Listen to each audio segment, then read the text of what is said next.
Boa noite a todos, a paz do Senhor. João 18, dando continuidade ao nosso estudo, sempre às quartas-feiras, cada evangelho, já estamos no finalzinho de João, louvado seja o nome do Senhor.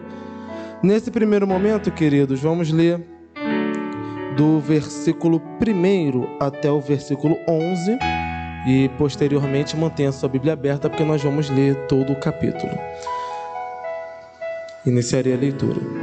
Tendo terminado de orar, Jesus saiu com os seus discípulos e atravessou o vale do Cedron. Do outro lado havia um olival, onde entrou com eles. Ora, Judas, o traidor, conhecia aquele lugar porque Jesus muitas vezes se reunia ali com os seus discípulos. Então Judas foi para o olival, levando consigo um destacamento de soldados e alguns guardas enviados pelos chefes dos sacerdotes e fariseus, levando tochas, lanternas e armas. Jesus, sabendo tudo o que lhe ia acontecer, saiu-lhes e lhes perguntou: a quem vocês estão procurando? A Jesus de Nazaré, responderam eles. Sou eu, disse Jesus. E Judas, o traidor, estava com eles. Quando Jesus disse, sou eu, eles recuaram e caíram por terra. Novamente lhes perguntou, a quem procuram? E eles disseram, a Jesus de Nazaré. Respondeu Jesus, já lhes disse que sou eu. Se vocês estão me procurando, deixem ir embora esses homens. Isso aconteceu para que se cumprisse as palavras que ele dissera, não perdi nenhum dos que me deste. Simão Pedro, que trazia uma espada, tirou-a, feriu o servo do sumo sacerdote, decepando-lhe a orelha direita. O nome daquele servo era Malco. Jesus, porém, ordenou a Pedro, guarde a espada. Acaso não haverei de beber o cálice que o Pai me deu? Até aqui, vamos orar. Santo Deus, em submissão a Ti, Senhor, pedimos agora, quebranta os nossos corações, Senhor. Quebra, ó Deus, tudo aquilo que tenta impedir o perfeito conhecimento da Tua palavra, Senhor. Toda preocupação, toda distração, ó Deus, caiam por terra. Que possamos, ó Pai, sair daqui verdadeiramente transformados pela Tua palavra. Que possamos crescer cada vez mais no conhecimento de quem Tu és e da obra que Tu fazes em nossas vidas, Senhor. Abençoa-nos. É o que pedimos em nome de Jesus. Amém. O irmão pode se assentar.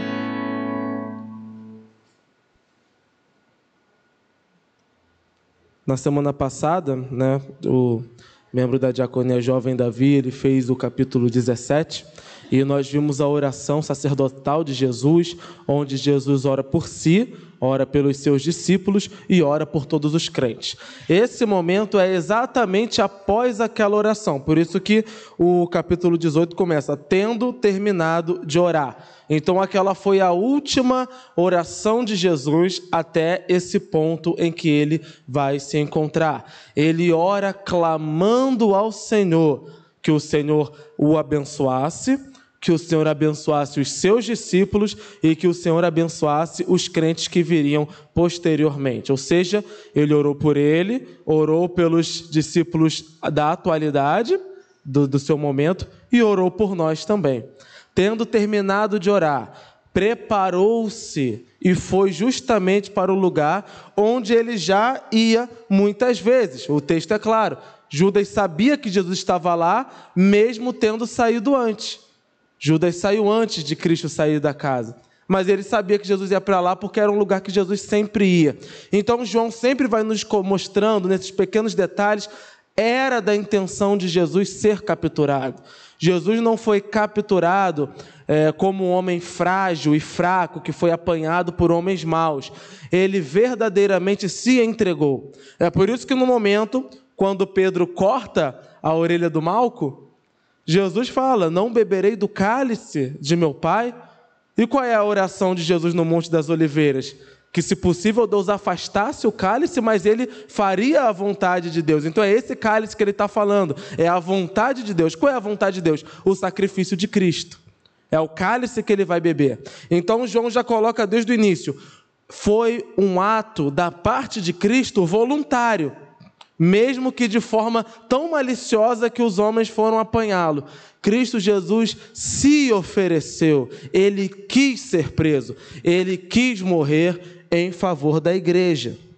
Mas quando João vai colocar aqui todos esses pormenores, nós vamos vendo a grandeza de Cristo Jesus.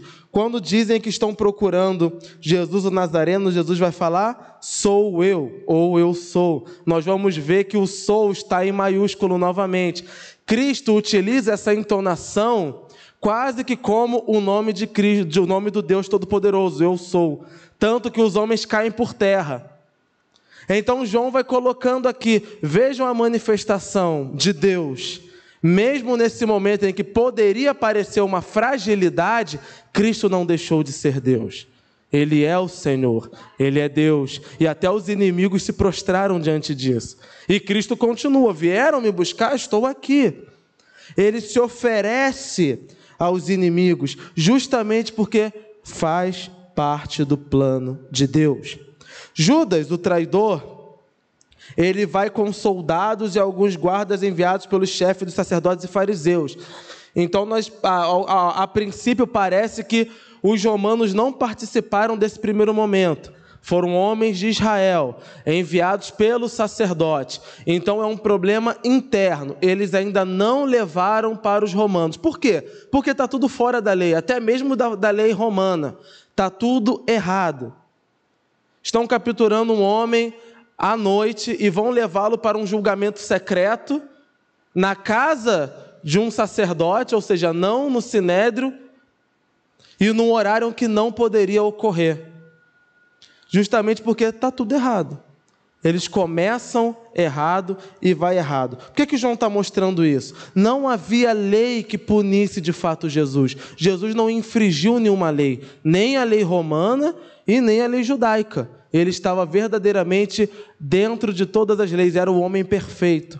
Não havia acusação contra ele. E ali ele se oferece para ser sacrificado. Simão Pedro, que trazia uma espada, tirou-a e feriu o servo do sumo sacerdote, decepando-lhe a orelha direita. Fazia parte da característica de Pedro. Pedro era bravo, Pedro era um lutador. E ele se coloca ali verdadeiramente como um seguidor de Cristo Jesus e defende o mestre. Não vão levar Jesus, não. Ele se coloca à frente.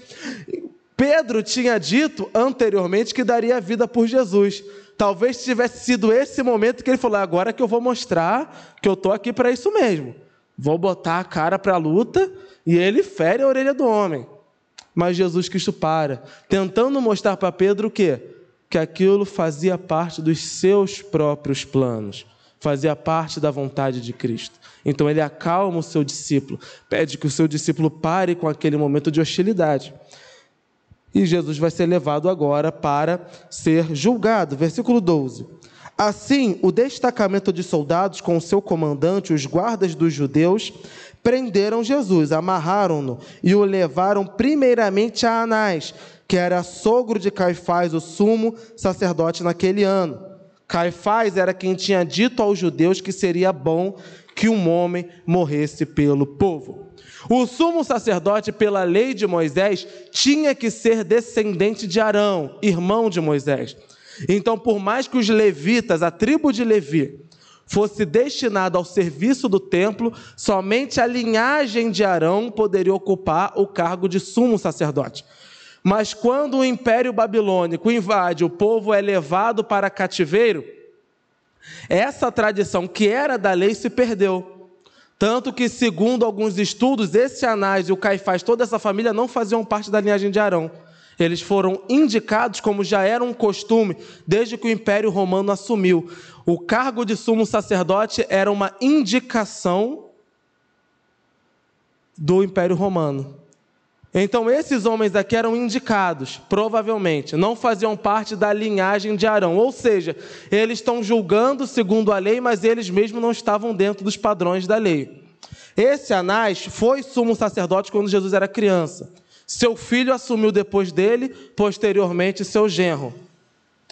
Então, já vê que ele é um homem muito chegado aos romanos. Só vai sendo indicado quem é parente dele. Ele indica o filho e ele indica o genro. Mas no fim a gente vê que ele ainda tem essa autoridade. São levados para a casa dele. É ele quem está gerenciando e é ele quem vai pessoalmente interrogar Jesus. Então é uma raposa velha. Como a gente vê, se nós olharmos para os dias de hoje, é esse político antigo que está anos e anos e anos e vai colocando os indicados dele e vai se crescendo no cargo e continua fazendo coisas que não é de sua alçada. Ele não era mais o sumo sacerdote. Mas os homens levam até a sua casa e ele vai pessoalmente interrogar Jesus. E João vai lembrar que o Caifás, que era de fato o sumo sacerdote, sem querer havia profetizado que a morte de Jesus seria para benefício do povo. Claro que o Caifás estava pensando que estava dizendo isso, falando, se a gente matar esse homem, o povo vai viver melhor, porque ele está causando confusão. Mas a palavra de Deus nos diz que ele sem querer profetizou, porque ele falou que a morte de Jesus seria para o benefício do povo e foi. A morte de que Jesus salvou o seu povo, salvou a sua igreja.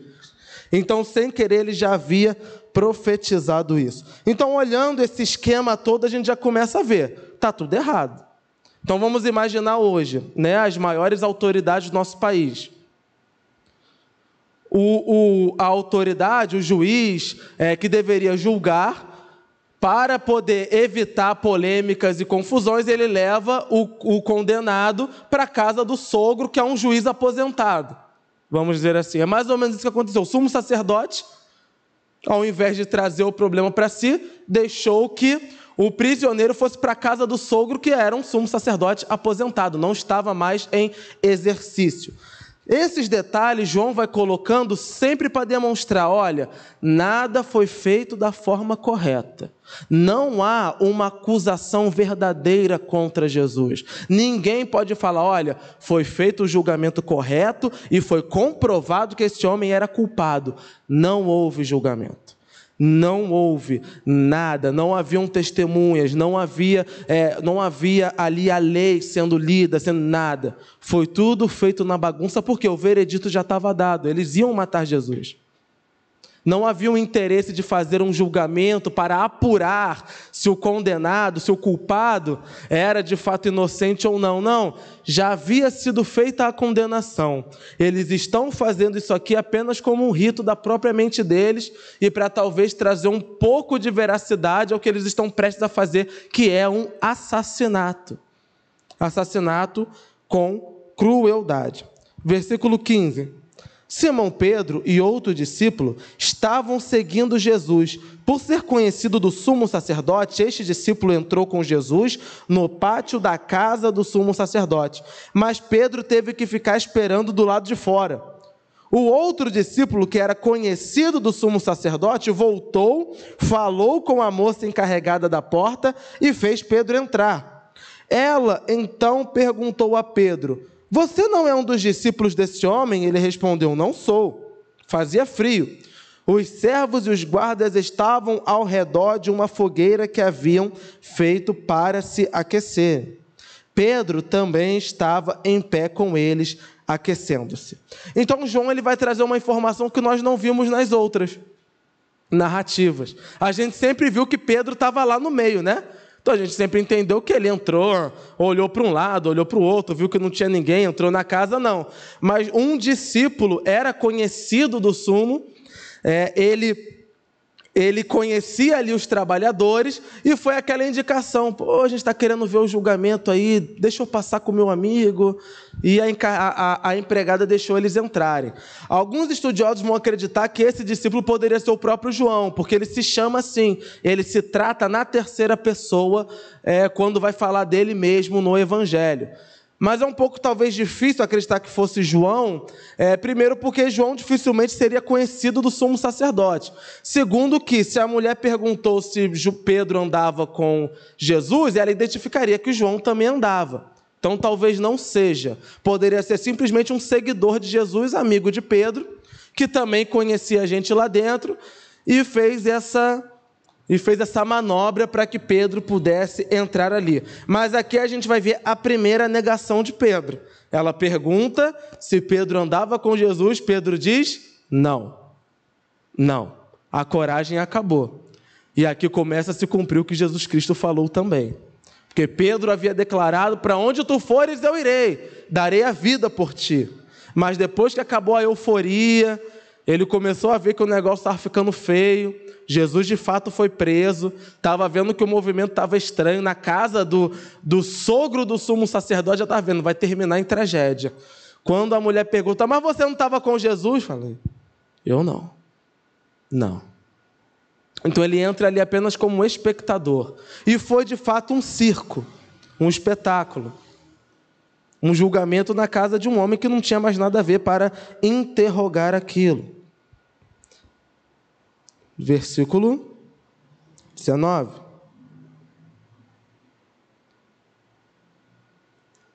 Eu pulei o 17. Versículo 17. Ela então perguntou a Pedro: você não é um dos discípulos desse homem? Ele respondeu: não sou. Fazia frio. Os servos e os guardas estavam ao redor de uma fogueira que haviam feito para se aquecerem. Pedro também estava em pé com eles, aquecendo-se. Ou seja, ele sentou perto dos homens que prenderam Jesus, para ficar ali mais escondidinho. Versículo 19. Enquanto isso, o sumo sacerdote interrogou Jesus acerca dos seus discípulos e dos seus ensinamentos. Respondeu-lhe Jesus: eu falei abertamente ao mundo, sempre ensinei nas sinagogas e no templo onde todos os judeus se reúnem.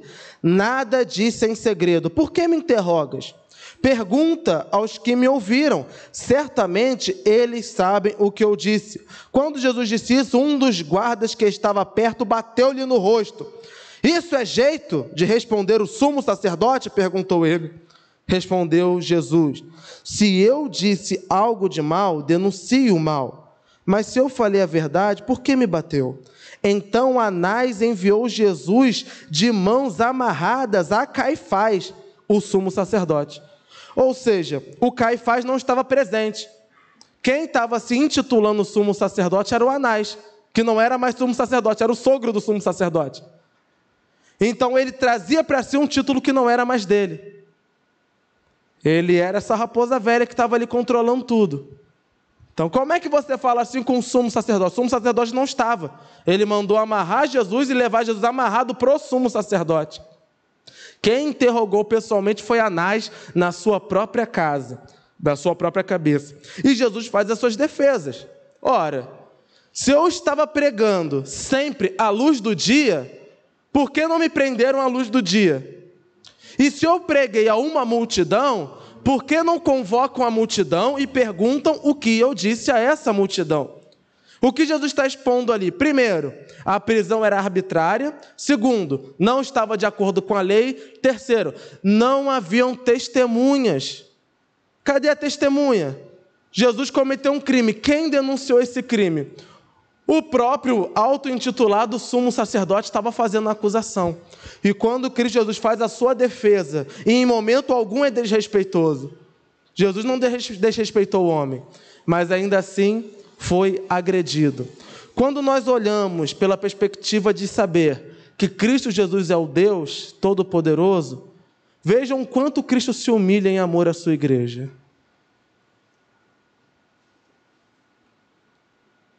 Diante de Deus, quem levava uma adoração errada era fulminado na hora.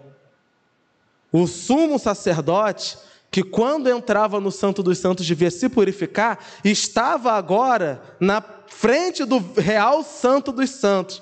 E ele o acusa de ser um mentiroso, de ser um charlatão, de ser um arruaceiro, e o seu guarda lhe bate no rosto. E não contente com isso, ele manda amarrar Jesus e levar Jesus amarrado ao verdadeiro sumo sacerdote, que era seu genro. Jesus está sendo tratado como um marginal perigoso. Jesus não resistiu, ao contrário, ele impediu que os seus discípulos fizessem resistência. Para que amarrar o homem? Era para verdadeiramente humilhar. Amarraram, bateram, humilharam. Foi isso que Cristo Jesus, nosso Senhor, passou para a salvação da igreja. Quando nós olhamos toda essa narrativa e como João vai construindo, nós vemos que de fato João está mostrando algo humilhante. Jesus se oferece voluntariamente para algo totalmente humilhante. Esse é o amor que Cristo Jesus falou lá atrás para Nicodemos, porque Deus amou o mundo de tal maneira. Que maneira é essa? O seu filho passar por esse tipo de humilhação. Essa é a tal maneira. E Jesus vai falar que não há maior amor do que dar a vida pelos seus amigos. Quem são os amigos? Nós, a igreja, aqueles a quem Ele ama, aqueles a quem Ele está se oferecendo aqui. Então, quando falamos do amor de Cristo, quando falamos do quanto Ele nos amou, e do plano de Deus maravilhoso para a nossa salvação, é começarmos a entender: o Deus Todo-Poderoso, Santo, o Eu Sou, está sendo verdadeiramente humilhado pelos homens. Humilhado, sendo agredido, sendo maltratado e tratado como um verdadeiro marginal. Versículo 25. Enquanto Simão Pedro estava se aquecendo, perguntaram-lhe: você não é um dos discípulos dele? Ele negou, dizendo: não sou. Um dos servos do sumo sacerdote, parente do homem cuja orelha Pedro cortara, insistiu: eu não o vi com ele no olival? Mais uma vez Pedro negou, e no mesmo instante um galo cantou. Novamente, João mostrando a onisciência de Cristo Jesus. Exatamente como Cristo falou que iria acontecer, aconteceu. Mas João ele vai dar uma aliviada para Pedro, né? Nas outras narrativas, Pedro é mais covardão, mas a gente vai vendo aqui que Pedro está numa situação realmente muito difícil. Ele foi se aquecer justamente com os guardas que prenderam Jesus. E o parente do guarda que ele cortou a orelha está ali interrogando ele. Se ele de fato falasse que estava com Jesus, ele seria morto ali. Era a oportunidade dele cumprir a palavra dele, né? Ele falou que iria com Jesus até a morte, ele ia morrer ali. Ia falar: não, estava com Jesus sim, inclusive eu cortei a orelha do teu parente, tentou prender o meu mestre, ia morrer ali agora, ia cumprir a palavra. Cumpriu nada, desistiu. Mas fazia parte do plano de Jesus. Jesus só perderia o que já estava para ser perdido, que era Judas. Ele falou isso na sua oração e João ratificou aqui.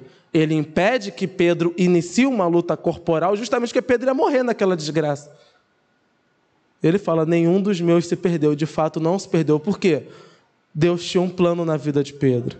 Era da vontade de Deus que Pedro assumisse o lugar como discípulo, pregasse o evangelho, fosse à frente, um dos líderes da igreja, levando o evangelho para frente. Então, até mesmo os erros de Pedro já estavam na vontade de Cristo Jesus, que não queria que Pedro morresse, mas demonstrava que Pedro ainda tinha aquele espírito impulsivo de querer fazer algo sem pensar muito. Ele era impulsivo, ele era de fato uma pedra. Eu vou morrer contigo, eu vou fazer, eu vou acontecer. Tentar fazer tudo sem pensar, sem agir. Veja bem, ninguém que pensa muito, se eu estou do lado de alguém que foi condenado injustamente, porque como é que eu vou me aquecer perto dos homens que prenderam o meu mestre injustamente? Eles vão me matar sem dó nem piedade. Mas era um homem que pouco pensava de fato. Ele estava ali desesperado. Falou: tem que ver o que vai acontecer, o que eu vou fazer? A empregada viu que ele estava com Jesus, falou: vou ficar aqui perto desses homens. Quando foi ver, o parente do homem que ele cortou a orelha estava lá no meio. Então olhem o pânico, o terror. Nós julgamos muito esse homem, mas vamos ser sinceros. Será que talvez não diríamos a mesma coisa que ele? Talvez negaríamos mais vezes. Muito mais. Talvez diríamos: sei nem quem é. Nunca ouvi falar. Muitas das vezes nós, como cristãos, julgamos aqueles que na Bíblia cometem erros. Mas precisamos entender que Pedro aqui é um homem como qualquer um de nós, e ele está aterrorizado.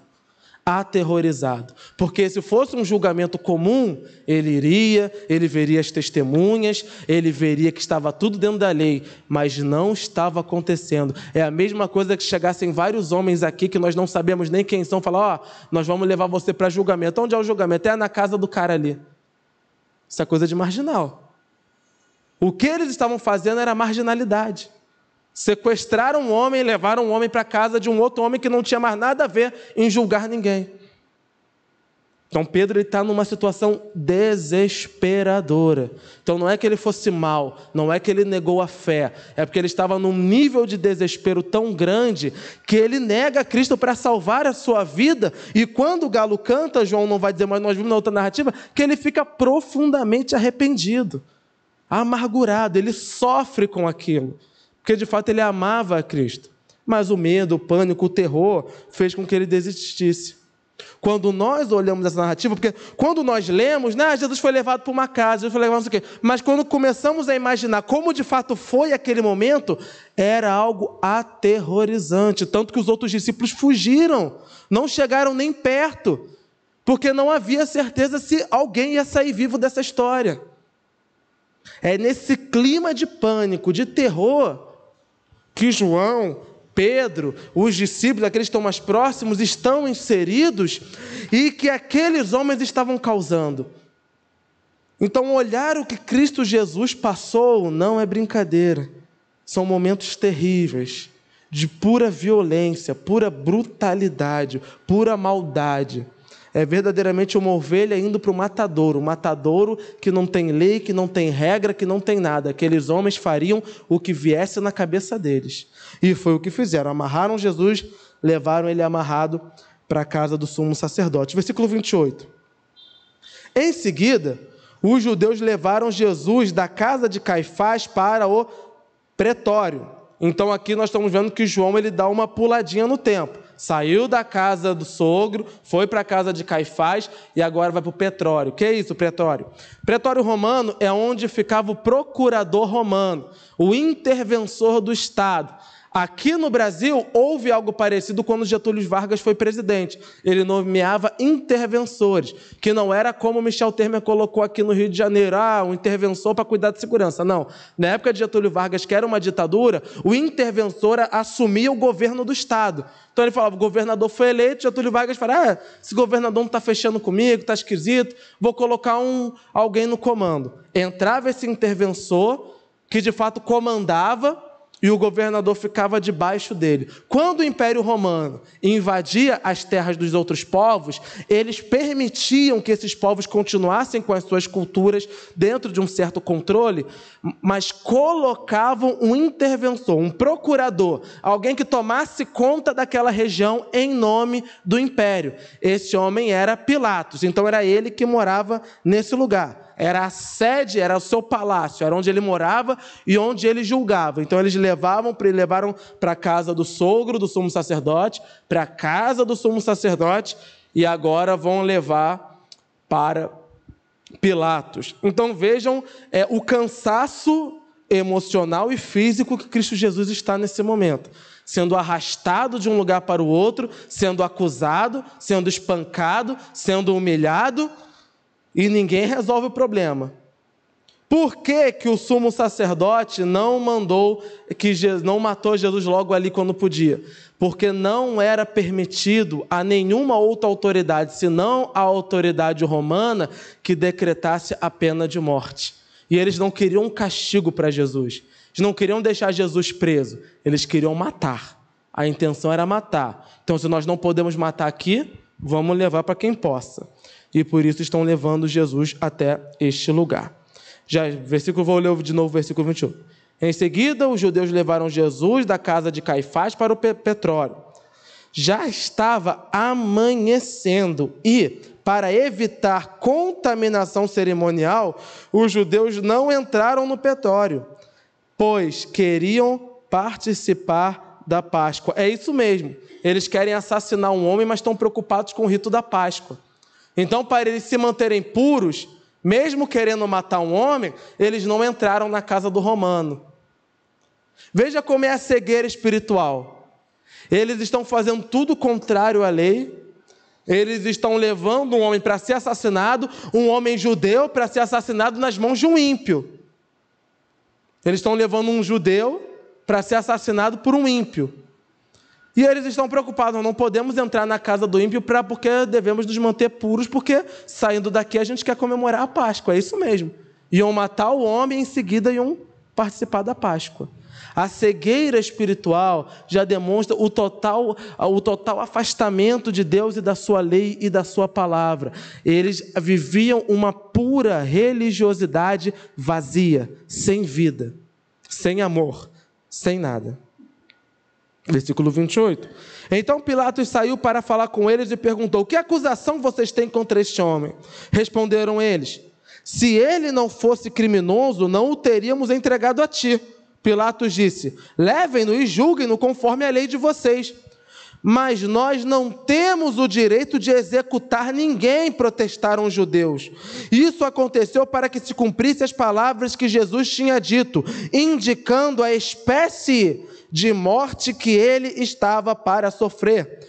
Pilatos então voltou ao pretório e chamou Jesus e lhe perguntou: você é o rei dos judeus? Perguntou-lhe Jesus: essa pergunta é tua?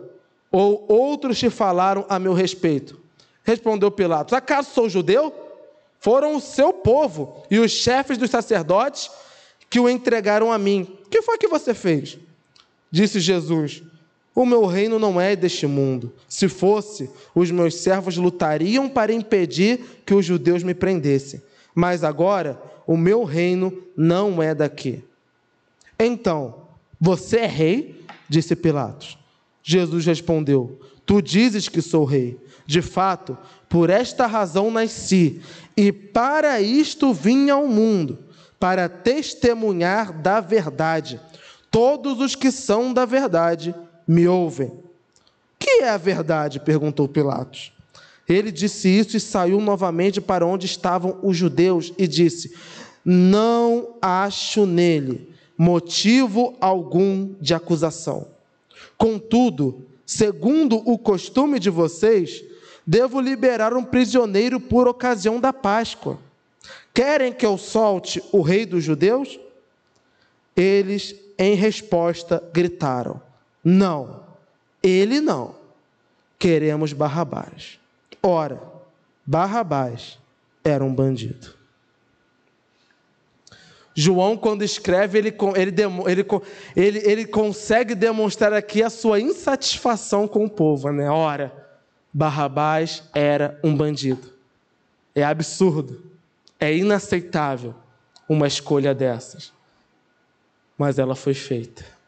Vejam bem, a Judéia era um ambiente muito difícil para se governar. O povo era rebelde.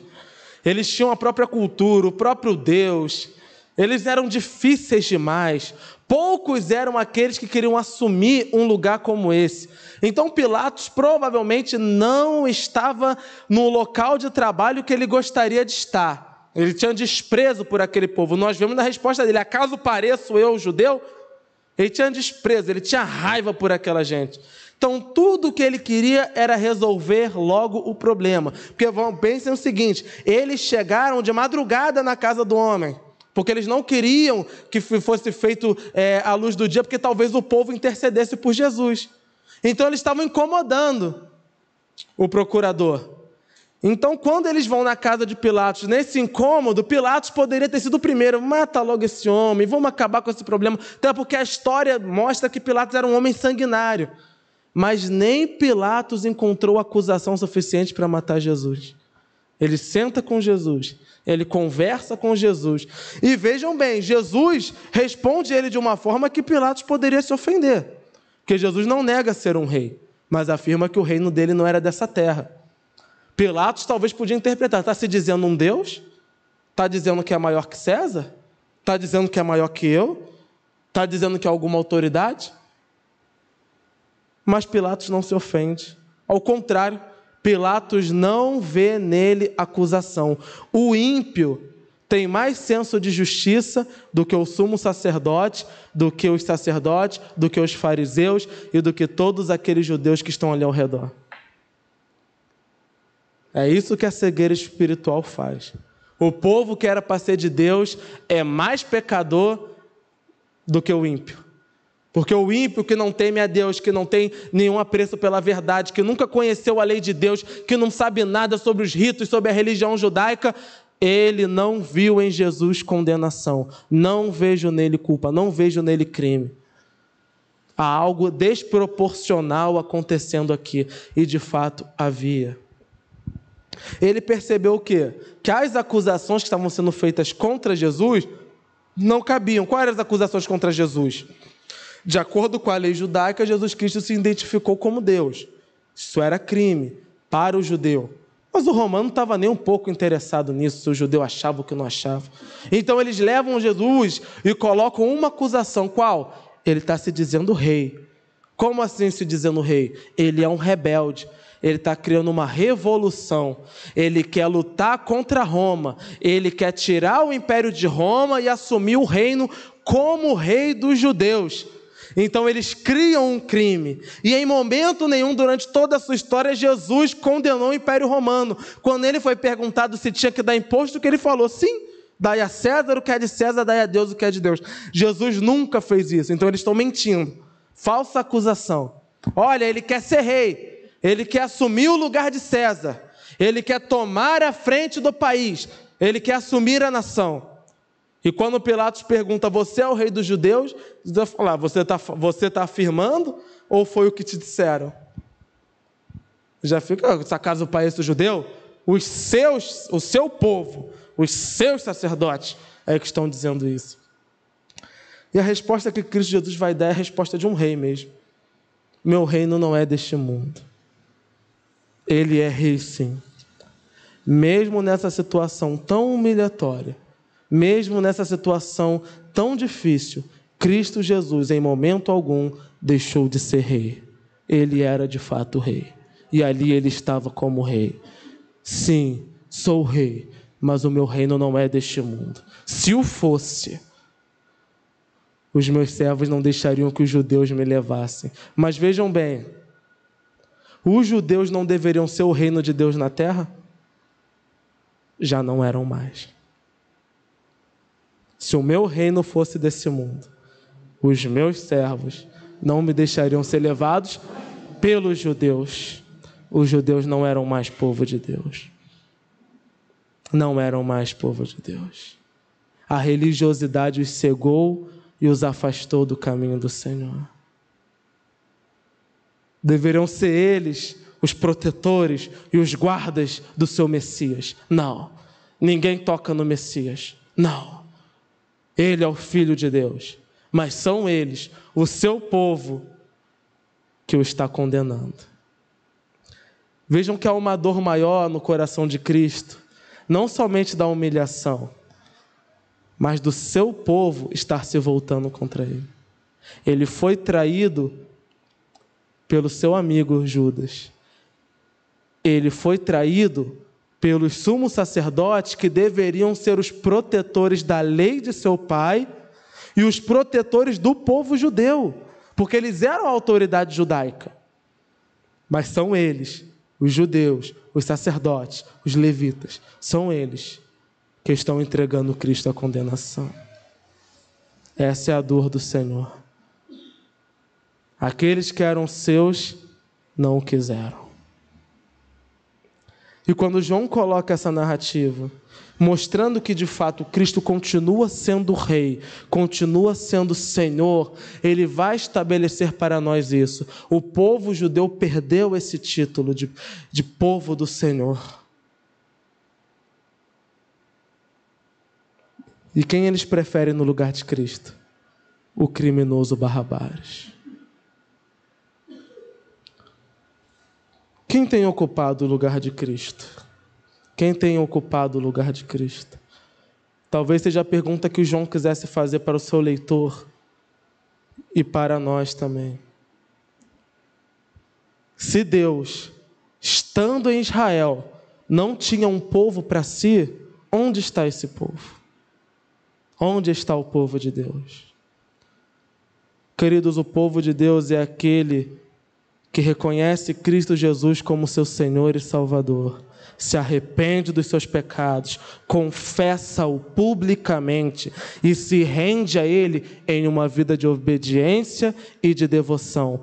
Esse é o povo de Deus. E é por isso que Jesus Cristo diz que nós não somos mais desse mundo, porque o seu reino não é desse mundo. Então, nesse mundo de fato, não há um reino para Cristo. E a loucura acreditarmos que um dia esse mundo vai melhorar, porque não vai.